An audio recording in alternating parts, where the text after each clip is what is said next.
Well, it looks like Hillary Clinton has returned from the swamp to give us her opinion on the pro-Palestinian protesters. Okay, Hillary, are you like secretly an agent of Donald Trump? Because your people skills suck. Her strategy seems to be, hey, I'm going to berate the voters I'm going to need in order for Joe Biden to become president again. I'm just going to call them stupid. But go ahead, Democrats. Have Hillary Clinton run your PR campaign. It's a bold strategy. Let's see how it plays out. I'm going to talk about radicalism on college campuses.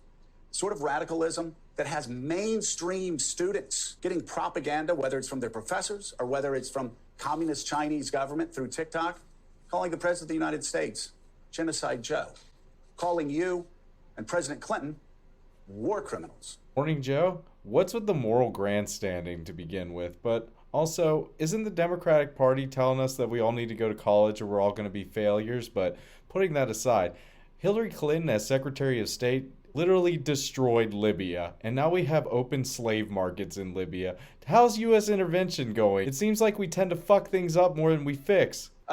First of all, it's distressing. What do we do about it so public servants aren't taught of the slogans that ignore all the history since 1948 in bringing a two-state solution about? I remember when you talked about a two-state solution and it was considered radical. They couldn't believe, oh my God, Hillary Clinton actually is talking about a two-state solution. She hates Israel.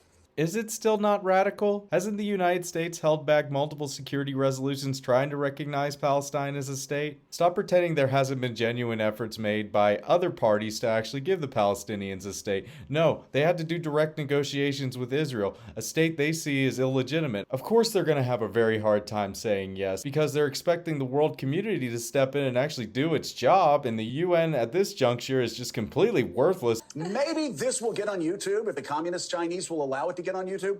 Please tell any students watching what President Clinton and you put together in 2000 in the Oslo Accords. You gave the Palestinians a pathway to peace. Okay, apparently YouTube is controlled by the Chinese Communist government. I don't know what this fucking guy is talking about. I mean, you can argue TikTok shouldn't operate within the United States because they don't allow our companies to operate within their country, but him to say that the Chinese Communist Party is somehow controlling everything at this point, including YouTube, just laughable, and it just shows what bubble he lives in, because anyone who disagrees with me, they're with the Chinese Communist Party. Anyone who disagrees with our leaders, then they're part of extremist elements. They look at criticizing the government as like anti-American. That's like the most American thing you can do. They got it completely backwards. I have had many conversations, as you have had, with a lot of young people over the last many months now.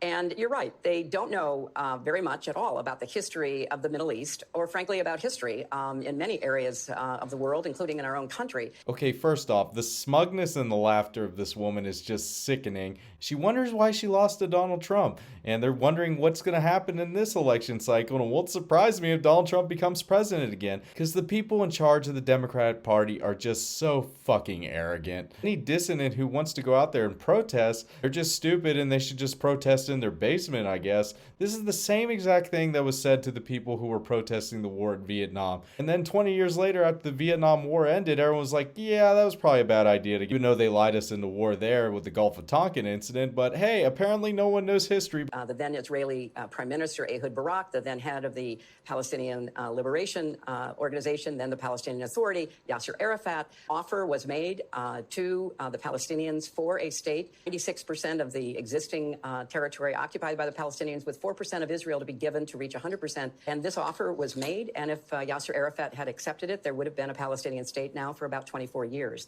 Arafat kept saying he intended to agree, he wanted to agree, but he was, as you rightly point out, pretty sure he'd be killed because, Sadat was killed by extremists when he made peace with Israel.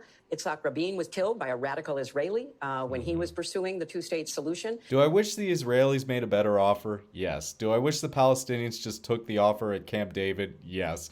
Because the Palestinians don't seem to realize that they have no leverage in this negotiation. They're hoping that the international community will step in and do its job and save the day, but the international community is a joke, as I said. And Arafat has admitted that he was certain he was going to get killed if he agreed to make peace with Israel and actually recognize Israel. Propaganda is not education. Propaganda, on whether it's TikTok or in the classroom, is actually the opposite of education.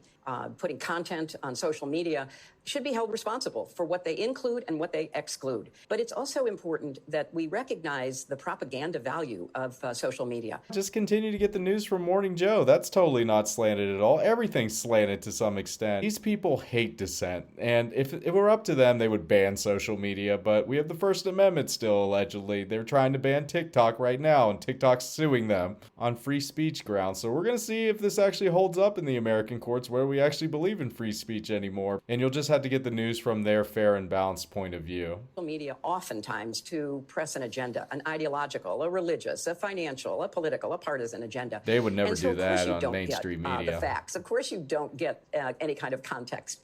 And we have to do a better job ourselves, and we certainly have to do a better job with young people in trying to help them understand how to filter and interpret the information they're giving. And I think we also need to do a better job in our classrooms, particularly at the college and university level, not to fall into, easy absolutes. You're either this or you're that. You're for, you're against. Life is too complicated. History certainly is. God, these people who smell their own farts probably think it smells like roses, because I can't wait if Donald Trump becomes president again, because they're going to be shocked and chagrined. They're going to be like, wow, why do people hate us? I don't understand. I thought the Democratic Party was the People's Party, even though they're all for NSA spying. They've taken direct action in social media trying to ban TikTok. I don't know how much longer YouTube is going to even allow dissent. They're probably just going to have cat videos the whole time. If the Democrats actually want to win, I think they should hide Hillary Clinton in a basement somewhere.